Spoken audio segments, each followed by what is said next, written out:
And there was a famine in the land, and Abram went down into Egypt, to sojourn there, for the famine was grievous in the land.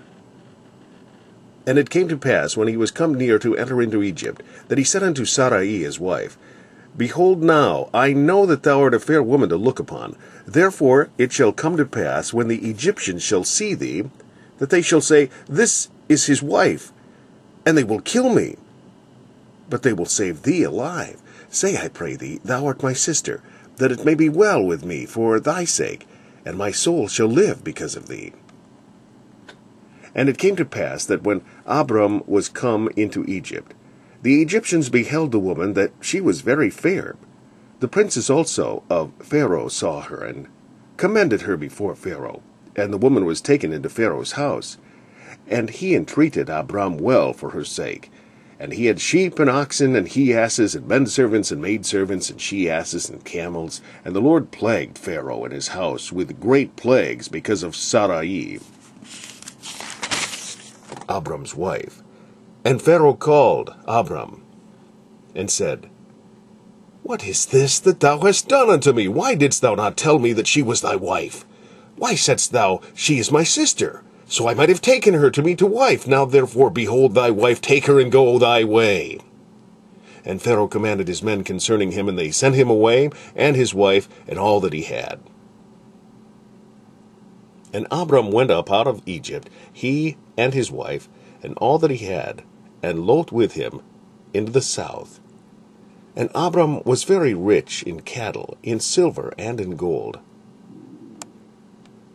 And he went on his journeys from the south, even to Bethel, unto the place where his tent had been at the beginning, between Bethel and Hai, unto the place of the altar which he had made there at the first, and there Abram called on the name of the Lord. And Lot also, which went with Abram, had flocks and herds and tents, and the land was not able to bear them, that they might dwell together, for their substance was great, so that they could not dwell together. And there was a strife between the herdmen of Abram's cattle and the herdmen of Lot's cattle, and the Canaanites and the Perizzites dwelled then in the land.